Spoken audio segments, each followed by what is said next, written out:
Would be like that is manipulation. What value? No, just manipulation of one's Sure. So what is that value that you're now saying this value is now somehow being in question? This value is undermined. So we have to identify what value you're talking about. So you talked about someone is saying this is a particular dress code to their family members, right? Girls within the family. This goes against which value? It undermines which value in traditional Britain? Of an individual person being able to dress how they wish to. We're not allowed that even in Britain. Can you dress here in your birthday suit and walk as you wish? Yeah. No, you can't. It's a public disorder. You will be taken. It's a public disorder. What, to dress naked? Yeah. Okay, of course. Naked. That's your choice, right? If someone wants to dress in their birthday suit, right? It's a suit. And then want to walk naked everywhere and go to work. No, but I don't know. And go to work. Are you saying we should not take the liberty and freedom of that individual and let them dress the way they want to? So let's understand which of the British traditional values this is undermining. Someone wants to dress in their birthday suit and they want to go to work. Is this acceptable to you and to Britain and to British values? And if it's not, which value is it undermining? No. It's like, look, if you were naked, it would be seen as provocative. I don't understand that. If someone decides to dress the way they want, okay, they want to dress in their birthday suit. That's their choice, right? Individual liberty. They want to go to work, go to Parliament, an MP, for example. Should they be allowed to do that? Yeah, if that's what the point they want to make. Are you sure? Yeah. No. And everyone will be happy with it? Not everyone, because that's the point. The people who will not be happy with it, why would they not be happy? Let's say, would there be British people who won't be happy? There'll be a mixture. Okay, let's talk about the British people who won't be happy. What values they think this undermines? Nothing. No, so I mean, there'll always be a mixture of people who think that's appropriate. That's the thing. I'm getting confused. Should be allowed. If you're allowed, then people should be allowed to walk naked everywhere, right? Yeah. But that doesn't happen. Police intervene. Says this is a public disorder. If you're being provocative, you can get away with not provocative. Not provocative. Just walking naked without provoking anyone. Look, I don't know for sure, but there are. You can get away with that if you're not being provocative. No. So if you go to work, it's acceptable. No, because in a workplace. Okay, why not? Because there's safety concerns. What safety? You might chop it off. I don't get it. Like, say I was naked and I'm up a ladder, right? There's danger. So if you work in a desk like a secretary, it's okay.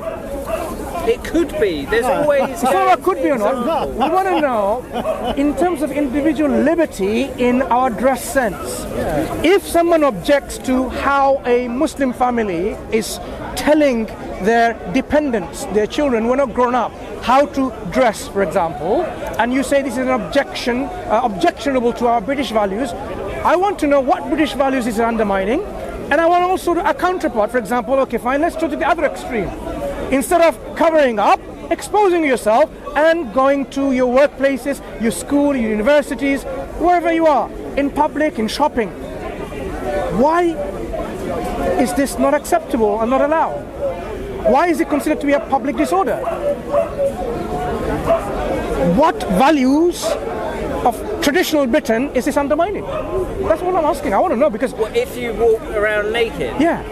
What is the traditional British value that this dressed in full covering or no covering at all? Which traditional British value is this undermining? Which one? This is not a place for begging. It's England, right? It is a cross line, right? But what I'm pointing out is, if you... Speaker's corner, sorry. Did you see that? The ideal is here. The far right and everything. Now you have the beggars. They want a camera exposure to the whole world. Sorry, I mean, I couldn't help laughing inside. Look at this. What What's going on in this place? The guy's not answering the question now. Carry on, Gary. Basically, there's both sides. Like, if you wanted to walk around naked, but you weren't doing it for a reason, right? Your choice. You just decided I wanted to stand Choice. naked. Individual liberty. You can get away with that in England. So you can go to work, yeah, and your boss won't say No, anything. because at work you'd be making a point. What point? The point of being, I So can get away with why being is there naked. okay? So if your bosses, not you personally, the managers, line managers, or your bosses object to you coming to work in a particular dress, which is no dress at all, why is that?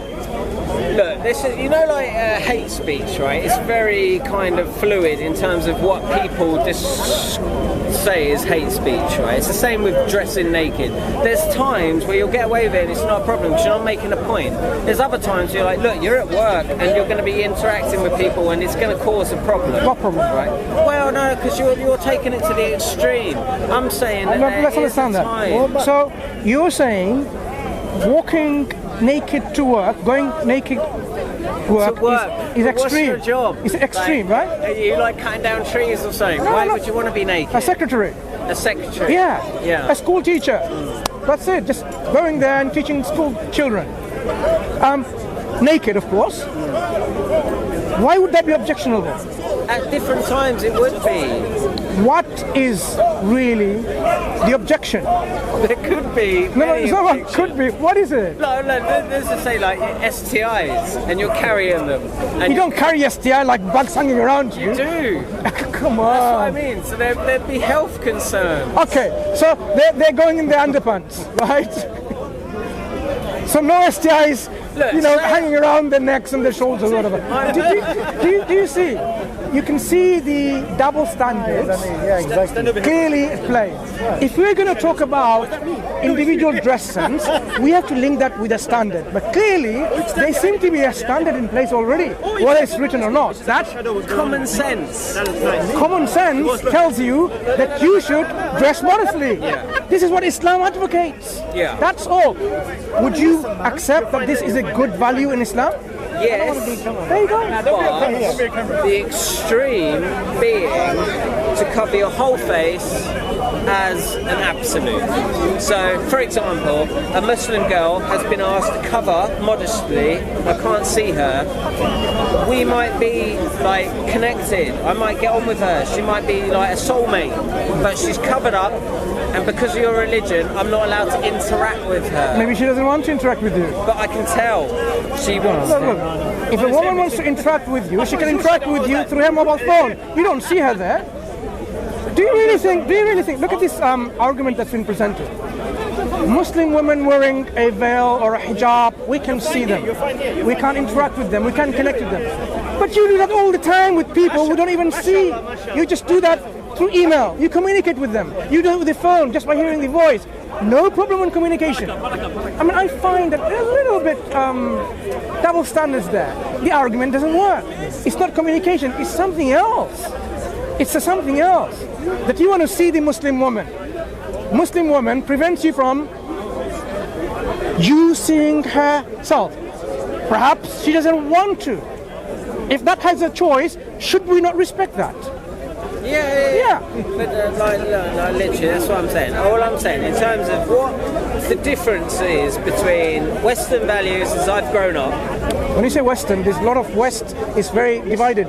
Let's talk about British values. Values. What are the British values? No, what are because we haven't even identified one yet.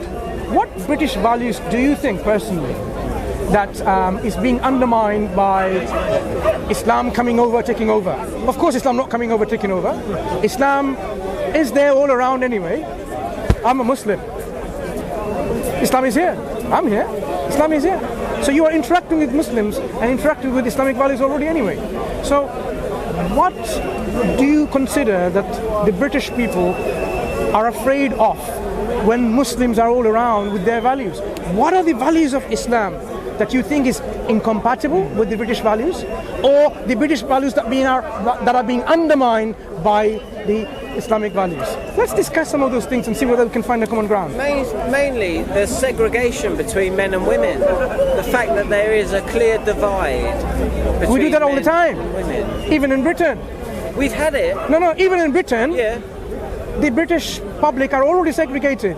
Your bathrooms are segregated, toilets are segregated. In fact, do you have a mixture of a football team where it's a man and woman playing together? It's a mundane example. We should. Now, you're saying we should to counter my argument. But the fact that for all these years, you have already segregation. Segregation is already present, right? It's not something new Islam is introducing. Islam is saying, look, we have to respect each other in our spheres.